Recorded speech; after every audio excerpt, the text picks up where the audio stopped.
All right, let's start with a journey. Imagine we're just looking up. Your eyes lift from the ground, you push past the clouds, and the blue just fades into this deep, endless black. Up here, those little points of light, the stars, they aren't just random. They start to move, to connect, and you realize they're letters. They're spelling out the central question of our entire deep dive today. Who created these?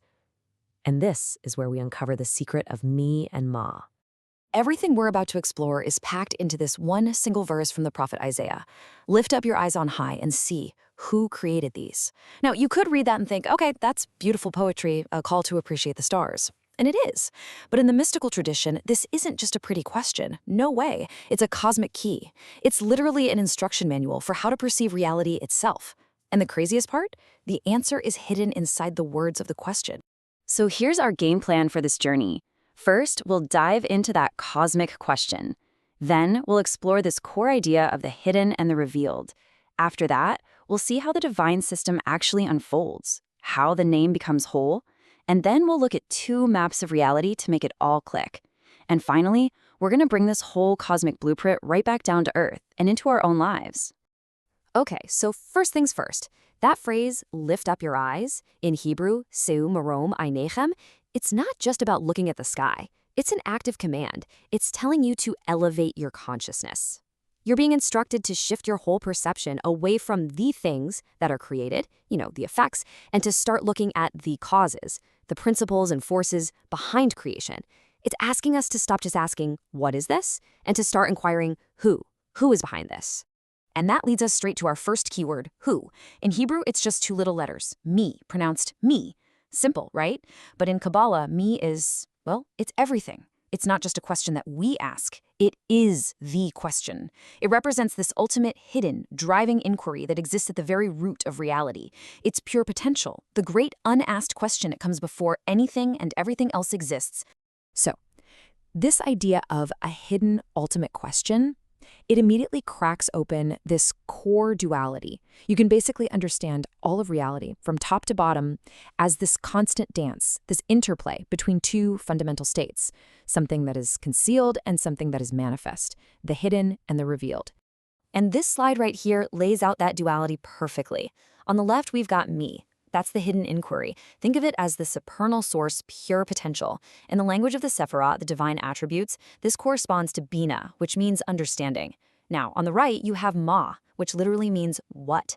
This is the revealed response. This is our world, the tangible reality, which corresponds to the Sephirah of Malchut or kingdom. Now, to put this in modern terms, think of it this way. Me is the encrypted, hidden root server of reality. You can't access it. Ma is the user interface. It's the world you see on your screen, the part you can actually interact with. And this quote from a classic Kabbalistic text, The Gates of Light, just nails the role of Bina, the realm of me. It calls Bina the supernal interpreter. It's the gateway. Even though it's hidden from us, it's the source code, the place from which all structure, all knowledge, all 50 of the gates of understanding have to flow. Without this hidden source, there would be no revealed world for us to experience at all. It's the essential background process that makes everything else possible. So we have the hidden question, me, and the revealed world, Ma. But the big question is, how do you get from one to the other?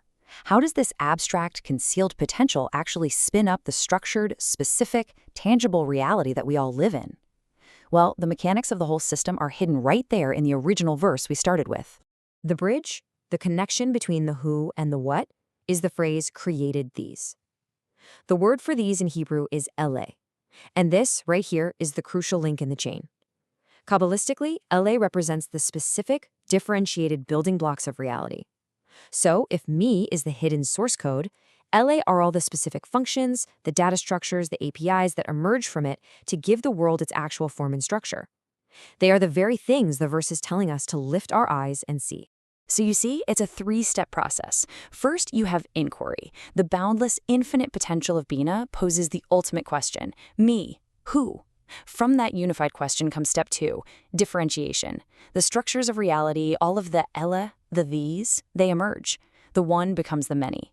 All the laws of nature, all the principles, all the forces. And finally, step 3 is manifestation.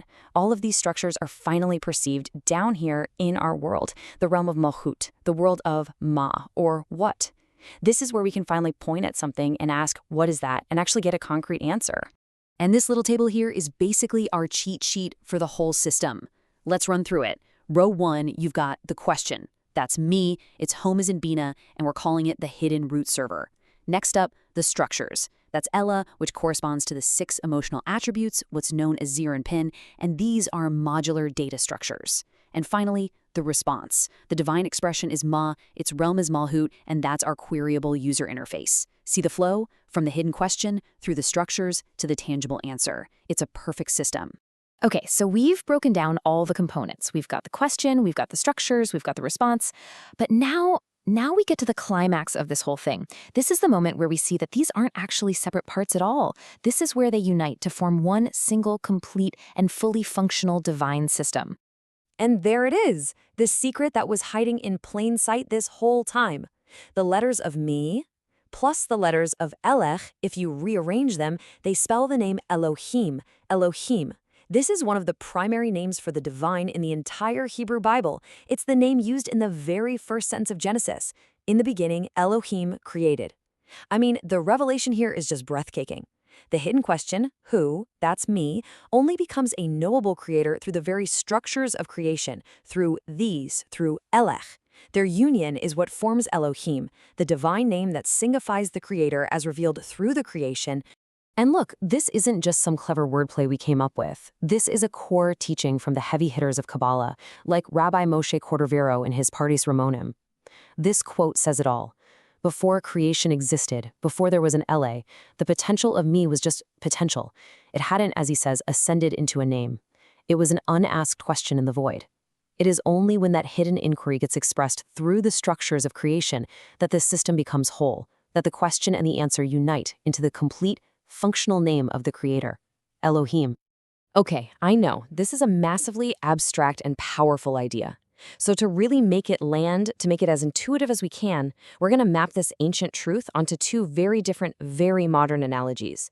So whether you think more like a gamer or more like a coder, one of these maps is definitely for you. All right, first up, let's imagine reality is a giant open-world RPG. You are the player, you're a soul on an epic quest. And this game world is filled with these mysterious, locked portals. They're just shimmering with potential. And over each one is a glowing sign that asks, who? That's your me. Now, when you level up enough, when you're ready to step through one of those portals, you unlock an entirely new world, a whole new map to explore. And this new zone is labeled what? That's Ma. And what's in that new world? All the levels, the characters, the loot, the quests, all of these things are the Yele. They're the actual content of the game. So what's the point of the game? What's the main quest? It's to understand the whole system, to figure out how the hidden who portals generate the revealed what worlds through all of these amazing things. And when you get that, you've mastered the game. You understand the whole Elohim game engine. Now, for all the systems thinkers, the engineers, the coders out there, let's complete our cosmic engineering metaphor. Bina is the root server. It's running Bina OS. It's completely encrypted, you can't access it directly, and it is running one single ultimate query on a loop. Who am I? The output of that query is structured through LA. These are your modular data libraries, your APIs, your functions. Think of them as the laws of physics, the constants of the universe, the archetypes of psychology. All that structured data is then rendered on Malkut. That's the front end, the user interface, running Malchut OS. That's our physical world, the reality we can interact with, the world of what. And when the front end and the back end are perfectly unified, when the user interface is a perfect reflection of the deep logic of the root server, well, the system is whole. It becomes Elohim, the fully compiled, perfectly integrated divine application. So, we've got these incredible maps of reality. A video game to explore, a cosmic computer architecture to understand. But this is not just some fascinating mental puzzle. The most profound part of this entire teaching is that this grand cosmic blueprint, it's also the map of our own consciousness. It's the blueprint for our own personal and spiritual growth. Just let this one sink in for a minute. The universe, from its highest, most concealed level, is constantly asking the question, me, who? And we, you and I, down here in the world of Malchut, we are the answer. Our actions, our choices, our words, the very way we live our lives, that is the Ma, that is the what. We are the user interface through which the hidden potential of the cosmos becomes real and actual. So the whole spiritual journey then is really just the process of consciously aligning our what with that ultimate who. It's about making our revealed reality, our life, a clearer, more beautiful, more perfect expression of that hidden, divine question that's humming at the very root of our soul. Thank you for joining us for this complete journey through the Pardes. We hope these ancient truths help you and your family improve your own dimensions this week. If you enjoyed this full chapter deep dive, please like, subscribe, and share which part of the journey touched your soul in the comments. We'll see you in the next chapter.